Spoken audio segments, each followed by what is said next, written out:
তোমালোকৰ বহুতে স্পট এডমিশ্যনৰ কথাটো মোক সুধি আছিলা, তো চিম্পলকৈ এইটো মই কৈ দিবলৈ ওলাইছোঁ। চোৱা, কাইলৈ 19 তাৰিখে স্পট এডমিশ্যনৰ কাৰণে তোমালোকে এপ্লাই কৰিব পাৰিবা। ডেট মিনছ তোমালোকে আগতে যদি কিবা এটা ছাবজেক্টত এপ্লাই কৰি থৈছিলা, তাত ছিট পোৱা নাই, এতিয়াও যদি ভাবি আছা সেইটো ছাবজেক্টত তোমালোকে ছিট পোৱাৰ চান্স নাই, তেনেহ'লে তোমালোকে নতুনকৈ দেখি আছা যে বেলেগ কিবা ছাবজেক্ট আছে য'ত নেকি ছিট পোৱাৰ চান্স আছে তোমালোকে সেই কলেজখনত, তাত তোমালোকে এপ্লাই কৰিব লাগিব। আৰু 20 তাৰিখৰ পৰা এই স্পট এডমিশ্যন ষ্টাৰ্ট হৈ যাব। কাইলৈ তোমালোকে এপ্লাই কৰিব পাৰিবা, তাৰপিছত 20 তাৰিখে সেই এডমিশ্যন ল'বলৈ তোমালোকে কলেজখনলৈ যাব লাগিব। য'ত য'ত তোমালোকে এপ্লাই কৰিবা যি যি ছাবজেক্টত, তাত তোমালোকে সেই পাৰ্চেণ্টেজবোৰ মাতিব।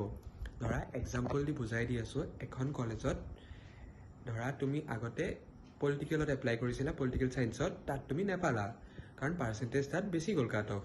এতিয়া তুমি স্পটত তুমি কি কৰিছা, এডুকেশ্যনত দেখিছা যে তাত পাৰ্চেণ্টেজ কম গৈছিল মেৰিট লিষ্টবিলাকত, তো তোমালোকে তুমি ধৰা এডুকেশ্যনত এপ্লাই কৰি দিলা।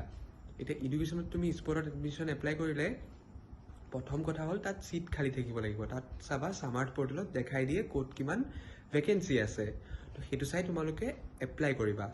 এপ্লাই কৰাৰ পিছত 20 তাৰিখে যেতিয়া এডমিশ্যনৰ কাৰণে যাবা, তাত তোমালোকৰ মেৰিট লিষ্ট নামাৰে, তোমালোকৰ এনেকুৱা মাতি থাকিব যে এইখিনি পাৰ্চেণ্টৰ ভিতৰত কোনখিনি আহা, এপ্লাই কৰাখিনি আহা, ইমান পাৰ্চেণ্টৰ ভিতৰত এপ্লাই কৰাখিনি আহা।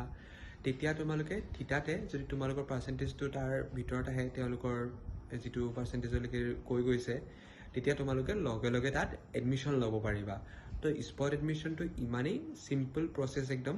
তোমালোকৰ পাৰ্চেণ্টেজ যদি তাত ছিট ধৰা 2টা আছে আৰু পাৰ্চেণ্টেজ ধৰা তোমালোকৰ কৈছে যে 80%ৰ ওপৰখিনি আহা, তাত যদি অকল ধৰা 2জনেই ষ্টুডেণ্ট হয়, তেতিয়া 2জনে পাই যাব, বা বেছি হ'লে আৰু পাৰ্চেণ্টেজ বঢ়াই দিব, তেনেকুৱা টাইপ কথা হ'ব যে হায়েষ্ট পাৰ্চেণ্টেজখিনিক আগতীয়াকৈ এডমিশ্যন দি দিব আৰু তাত উপস্থিত থকাখিনিক।